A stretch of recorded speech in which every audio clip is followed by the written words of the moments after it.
बांके बिहारी मंदिर high power committee की बैठक संपन्न। श्रद्धालु करेंगे रैलिंग से दर्शन। मंदिर परिसर स्थित 5 दशक से बंद कमरा भी खोलने का हुआ निर्णय।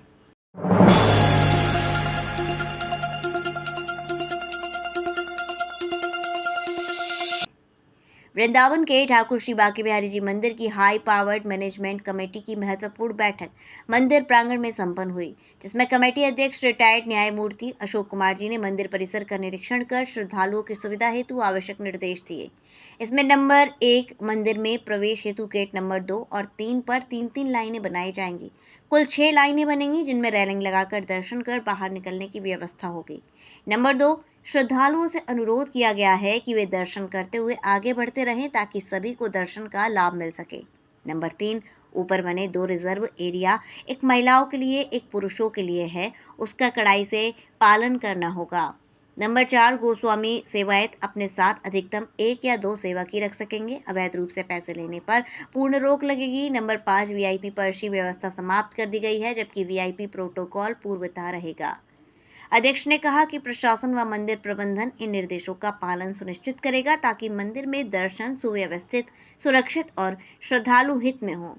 कमेटी अध्यक्ष ने मीटिंग के बाद क्या कुछ कहा, लीजिए आप भी सुनिए। देखिए, मूल रूप से हम लोग 4 बार कमेटी जो माननीय सर्वोच्च न्यायालय ने नामित की है, गठित की है, उसमें 2 मीटिंग पहले की गई कलेक्ट्रेट के सभागार में, और उन मीटिंग्स में जो माननीय सर्वोच्च न्यायालय द्वारा आदेश पारित किया गया था उसके अनुरूप हमारे कमेटी द्वारा 4 गोस्वामी बंधुओं को, जो 2 राजभोग पक्ष से और 2 शयन भोग पक्ष से नामित किए जाने थे, उसकी प्रक्रिया प्रारंभ की और गोस्वामी बंधुओं को तदनुसार सूचना द्वारा कमेटी के सचिव जिलाधिकारी श्री सिंह द्वारा प्राप्त कराई गई। तदनुसार कुछ प्रार्थना पत्र प्राप्त हुए। यद्यपि प्रार्थना पत्र जो संख्या बल है उसके हिसाब से बहुत कम आए, परंतु फिर भी जो प्रार्थना पत्र आए उन पर विचार करने के उपरांत उन सभी प्रार्थियों को, गोस्वामी बंधुओं को आमंत्रित किया अगली मीटिंग तीसरी जो हुई उसमें, और विस्तृत चर्चा उनसे की गई। उनसे श्री ठाकुर बांके बिहारी मंदिर से संबंधित जो प्रक्रियाएं हैं, जो प्रबंधन है, जो आवश्यकताएं हैं, जो कमियां थीं, सभी पर चर्चा हुई विशेष रूप से। अंततोगत्वा सभी चर्चा करने के पश्चात कमेटी द्वारा सर्वसम्मति से 4 गोस्वामी, जैसा माननीय सर्वोच्च न्यायालय के आदेश के अनुपालन में चयनित किए जाने थे, 2 राजभोग से श्री शैलेंद्र गोस्वामी एवं श्रीवर्धन जी, जो हमारे सम्मुख इस समय भी यहाँ पर आज के इस मीटिंग के समय शैलेंद्र जी भी हैं, श्रीवर्धन जी भी हैं, उपस्थित हैं। और शयन भोग की ओर से श्री विजय कृष्ण जी और श्री दिनेश कुमार गोस्वामी जी, दिनेश जी भी उपस्थित हैं। विजय जी किसी व्यक्तिगत कारण से, अपरिहार्य कारणों से नहीं उपस्थित हो सके। हमारे बीच जिलाधिकारी भी उपस्थित हैं। हमारे बीच हमारे साथ जो माननीय सर्वोच्च न्यायालय द्वारा कमेटी गठित की गई है उसके सदस्य श्री मुकेश मिश्रा जी भी उपस्थित हैं। जिलाधिकारी के साथ साथ जिलाधीश मथुरा उपस्थित हैं, सीओ हैं, एसपी सिटी हैं, अन्य सदस्य हैं। कुछ सदस्य कुछ व्यक्तिगत कारणों से उपस्थित नहीं हो सके, परंतु लगभग 80-85% सदस्य आज उपस्थित हैं। तो आज जो मुख्य रूप से चर्चा हुई कि जो 11 तारीख को एक मीटिंग हुई थी, आप सभी लोगों को मालूम है, जिसका विस्तृत रूप से आप लोगों ने उसको समाचार पत्रों में और अन्य मीडिया चैनलों के माध्यम से पूरे देश भर में उसका सविस्तार विवरण दिया। तो उसमें जो बिंदु थे, कमेटी ने जो बिंदु बनाए थे, उनमें विशेष रूप से जो चर्चाएं हुई वो बड़ी ही महत्वपूर्ण और सकारात्मक चर्चाएं हुई, और मुझे बड़ा विश्वास हुआ कि इतनी अच्छी मीटिंग पहली बार हमें गोस्वामी बंधुओं के सहयोग से जो बल मिला कमेटी को, वो निश्चित रूप से श्री ठाकुर बांके बिहारी जी की कृपा थी, उनका आशीष था। जैसा वो चाहते थे वैसा कुछ एक रास्ता दिखा, और उसमें काफ़ी कुछ बिंदुओं पर हम लोगों ने सर्वसम्मति से विचार करने के उपरांत निर्णय लिया और आदेश पारित किए, और उनका क्रियान्वयन भी सुनिश्चित किया जा रहा है। धीरे धीरे वो दिखेगा आपको धरातल पर। कुछ बिंदुओं पर गोस्वामी बंधुओं के ओर से उसे ये कहते हुए कि अभी उसमें और विचार आवश्यक है, तो कमेटी ने भी ये उचित समझा कि कुछ बिंदु ऐसे हैं जिन पर पुनर्विचार होना आवश्यक है, तो उन बिंदुओं को डेफर कर दिया गया और अगली मीटिंग में उसे देखा जाएगा। इसी के साथ 11 तारीख की मीटिंग के बाद ये हुआ कि इस मंदिर प्रांगण का एक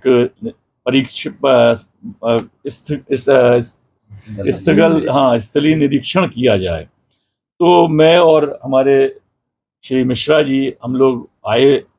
पूर्व सूचना नहीं दी थी, परंतु आप जानते हैं सूचना तो आपको कैसे मिल जाती है, तो वो सूचना यहाँ तक पहुँच भी गई थी। हम लोग एक दूसरे मार्ग से आए, परंतु आना ये रहा कि भाई सब लोगों को पता चली जाता है। खैर, हम जिस उद्देश्य से आए वो उद्देश्य की पूर्ति हुई, और काफ़ी कुछ कमियां जो हम लोगों को दिख रही थी उस समय स्थलीय निरीक्षण में, वो हम लोगों ने पॉइंट आउट करी। जो हमारे साथ एसडीएम थे, जो हमारे साथ पुलिस के वरिष्ठ अधिकारी गण थे, गोस्वामी गण भी उस समय उपस्थित थे, दिनेश जी भी व्यक्तिगत रूप से उपस्थित थे। तो सब चीज़ें देखते हुए सकारात्मक दृश्यों को हम लोग अपनी ओर आकर्षित करते हुए आगे बढ़े, और ये तय हुआ कि आज इस श्री ठाकुर बांके बिहारी जी के प्रांगण में ही एक बैठक की जाए कमेटी की। तो उसी उद्देश्य से आज हम लोग यहाँ उपस्थित हुए, और उस उपस्थिति के परिणाम स्वरूप 3 गोस्वामी बंधु भी उपस्थित हैं और सदस्य भी सब लोग हैं। तो मैं आज के जो व्यक्तिगत रूप से आज चर्चाएं हुई हैं उन पर थोड़ा सा प्रकाश डालूंगा कि आज जो चीज़ें तय करी गई हैं वो ये कि 2 गेट, अर्थात गेट नंबर 2 व 3 से जो प्रवेश के लिए मूल रूप से बने हैं, और उसी से प्रवेश आज भी होता है, लेकिन उन प्रवेश द्वारों में कुछ ऐसी अनियमितताएं थी कि जो दर्शनार्थी हैं, जो लोग आते हैं, जो भगवान को एकदम भगवान के में लीन हो जाते हैं, यहाँ पर ये एक अलग सा यहाँ का दृश्य होता है कि यहाँ और मंदिरों की तरह नहीं है। यहाँ भगवान को जैसे समर्पण की भावना से, आप तो यहाँ के निवासी हैं मुख्य रूप से, जैसे देखते हैं, तो मैंने जो अनुभव किया, तो यहाँ तो आंख बंद करके वो भगवान को विचलित करते अपने अंदर और एक उछाल सा मारते रहते हैं। तो वो दृश्य जरा एक ऐसा होता कि उनको व्यवस्था करना उनके लिए एक आवश्यक था। तो इसमें भी हम लोगों ने स्थलीय निरीक्षण किया। उसमें हमारे साथ जो माननीय सदस्य जी हैं, यहाँ गोस्वामी गण थे, तीनों लोग थे, दिनेश जी थे, शैलेंद्र जी थे, और आप श्रीवर्धन जी थे। सब लोगों ने अंततोगत्वा यह तय किया कि जो प्रवेश द्वार है उसमें 3 लाइन सिंगल, एक एक व्यक्ति एक एक के पीछे इस तरह से चलेगा, जिससे कि कोई धक्का मुक्की ना हो। उसमें एक बैरियर लगेगा स्टील का, जो बहुत सुव्यवस्थित ढंग से लगेगा, मजबूत लगेगा, और तीन लाइन जब चलेंगी, आप देखिए 3 लाइन में, और सीधे चलते चले जाएंगे, वो सारे लोग भगवान के सामने पहुंचेंगे। कोई ऐसा नहीं रहेगा कि पीछे खड़ा रह गया। और वो व्यवस्था ऐसी करनी है कि भगवान के सामने पहुंच के दर्शन, भगवान से के चरणों का दर्शन, भगवान के रूप का दर्शन करके, और जो बाहरी ओर से जाना है उसकी इस तरह से व्यवस्था कराई जाएगी। यहाँ अंतिम रूप से पहुंचकर खड़े होकर ये गेट नंबर 1 और ये गेट नंबर 4 इस तरह से व्यवस्था करा दी जाएगी कि इधर से जाए, 3 6 लाइन हो गई, 6 लाइनों में आगे तक बढ़ते जाए और तत्काल वहां से निकलते चले जाएं। कोई व्यवधान नहीं हो। जो वर्तमान व्यवस्था है इसमें हम लोगों ने देखा कि करीब 8-10 फीट का गैप है, वो गैप को हम लोग आधे से ज़्यादा कवर अप करेंगे और नया रेलिंग बनवाएंगे, नया रेलिंग लगवाएंगे, और इस तरह की व्यवस्था करेंगे कि हर तरह से जो दर्शनार्थी है वो दर्शन कर सके। अभी प्रारंभिक ये व्यवस्था की जा रही है और बाहर का निकलने का रास्ता रहेगा, जिससे कि आसानी से कोई बिना किसी रुकावट के। और एक चीज मैं विशेष रूप से आप लोगों के माध्यम से दर्शनार्थियों के लिए कहना चाहूंगा कि वो भी अपने मानस पटल पर इस बात को जरूर विद्यमान रखें कि उनके पीछे भी बहुत से लोग खड़े हैं। जो होता ही है कि जैसे ट्रेन में जब जाते हैं तो ट्रेन से उतरने वाला पहले उतरने लगता है, तो वो व्यवधान क्रिएट होता है, जिससे आपाधापी सी हो जाती है। तो वो ना होने पाए, एक के बाद एक सीरियल से चलते जाएं और चलते हुए आगे निकलने का भी रास्ता देख लें। दर्शन करें, दर्शन के खड़े होकर लगातार कराने और करने की प्रक्रिया बंद करानी है, क्योंकि देखिए जो खड़े होकर लोग दर्शन करने लगते हैं उससे पीछे वाले बेचारे उनको दर्शन नहीं प्राप्त होते, जिससे वो बहुत विचलित हो जाते हैं। तो ये प्रक्रिया गोस्वामी बंधुओं के सहयोग से और सभी पुलिस प्रशासन और जो भी यहाँ पर अब नई एजेंसी की बात चल रही है, जो यहाँ की सुरक्षा और व्यवस्था के लिए हम लोग ने पिछली तिथि 11 तारीख को कि किसी ऐसी एजेंसी को या पूर्व सैनिकों की एजेंसी को रखे जो सुदृढ़ता से एक अच्छे भाव से दर्शनार्थियों को अपना परिवारीजन मानते हुए उन्हें अच्छे से दर्शन कराकर उन्हें बाहर की ओर उनसे प्रार्थना करें कि वो निकलते जाएं। तो ये मुख्य रूप से आज एक चर्चा का विषय बना। एक चर्चा इस पे भी हुई कि जो दर्शन का ऊपर चढ़ के दर्शन की व्यवस्था है, उस व्यवस्था में आप लोग भी जानते हैं, हम लोगों ने भी हर बार में हम लोग यहाँ 5-6 बार आ चुके हैं एक महीने में, तो हर बार देखा कि जो लोग ऊपर दर्शन करने चढ़ते हैं तो एक तरफ बना हुआ है लेडीज की तरफ, महिलाओं के लिए, एक तरफ है पुरुष वर्ग के लिए। लेकिन हमने देखा है कि पुरुष वर्ग में आधी महिलाएं घुस जाती हैं, जो बहुत गलत है। महिलाओं को महिलाओं वाले में ही जाना चाहिए, क्यों वो पुरुषों वाले में जाती हैं? और पुरुष वाले जो महिलाएं हैं उसमें भी पुरुष देखे जाते हैं। तो ये अव्यवस्था है, इसके लिए इंगित किया गया है। तो हमारे गोस्वामी बंधुओं ने इस पर विचार करने के उपरांत कहा कि भविष्य में वो इसका ध्यान रखेंगे, साथ ही जो यहाँ पुलिस प्रशासन है वो भी इसका ध्यान रखेगा कि उन्हें इस तरह की व्यवस्था नहीं करने देनी है किसी भी हालत में। तीसरा एक मुख्य बिंदु है, आया पूर्व में भी चर्चा हुई कि जितने हमारे सेवादार गोस्वामी बंधु हैं, इनके साथ लगभग प्रत्येक सेवादार गोस्वामी के साथ 10 से 15 छुटभइये, जिसको हम लोग अपनी भाषा में कहते हैं, वो चोटी बड़ी बड़ी रख के उन्हीं की तरह वस्त्र पहन के कलरफुल, वो इनके सेवक बन के वास्तव में जो दर्शनार्थी और श्रद्धालु आते हैं उनसे अवैधानिक रूप से पैसा भी लेते हैं और व्यवधान भी करते हैं। तो ये बिल्कुल पूरी तरह से इस पर पाबंदी लगेगी। हर गोस्वामी को ये बताना होगा कि उनके साथ कौन 1 या 2 सेवा करने वाले हैं, जिससे कि उनका भी सम्मान बना रहे और कोई प्रक्रिया में किसी प्रकार का कोई व्यवधान ना हो। तो ये मैं चाहूंगा कि जो इस समय हमारे इस समिति के सदस्य विद्वान गोस्वामीगण हैं, इस पर अपने समाज में पूरी तरह से इस चिंतन को रखेंगे और इसका क्रियान्वयन हर दशा में यथासंभव 2-3 दिन के अंदर सुनिश्चित कर लेंगे। सर खजाने को लेकर क्या है सर? देखिए खजाने खोलने के बारे में पहले ही सब आदेश हुआ है, विस्तार से चर्चा हुई है। कुछ अभी हम लोगों ने भी देखा, हम लोगों को पता नहीं था कि कुछ खजाना जो है वो अखबारों के आप लोगों के माध्यम से पता चला कि बैंक में है। तो वो बैंक में क्या है, क्या उसका प्रोसीजर है, ये आगे की कार्रवाइयां हैं, जिसके बारे में जब तक हम लोग खुद मुतमईन नहीं हो जाएं, हम लोग उनकी जानकारी नहीं कर लें, उस पर अभी विचार या अपना कोई विचार प्रकट करना मैं समझता हूँ उचित नहीं है। आगे देखेंगे। लास्ट मीटिंग में जो गर्भगृह के बराबर रूम खुलने की बात, हाँ, वो रूम का जो है वो हम लोगों ने चर्चा करी और गोस्वामी बंधुओं ने जो हम लोग को अवगत कराया कि वो पिछले 45-50 वर्षों से लगातार बंद है। आपने भी देखा वो जो रूम है उसमें 2 पुराने से ताले लगे हुए हैं और नीचे से बड़े बड़े चूहे उसमें से आवागमन करते रहते हैं। क्या है उसके अंदर, क्या नहीं है, ये अभी तक इस कमेटी को नहीं मालूम है। गोस्वामी बंधुओं का कहना है कि उन्हें भी इस बारे में नहीं मालूम है। तो अब वास्तव में वो कब तक बंद रहेगा, प्रश्न ये है। तो उसको खोलना आवश्यक है, जिससे कि ये पता चल सके कि ठाकुर बिहारी जी का यदि कोई ऐसा मूल्यवान वस्तुएं उसमें हैं तो उनको सुरक्षित और संरक्षित किया जाए, उनका आगे का प्रक्रिया की जाए।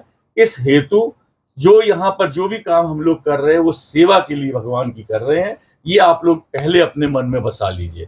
सेवा और दर्शनार्थियों की सुरक्षा के अलावा कोई और काम अभी वर्तमान स्थिति में नहीं है। आगे की प्रबंधन की क्या कार्रवाई होगी वो धीरे धीरे शहने शहने आपको भी पता चलेगा।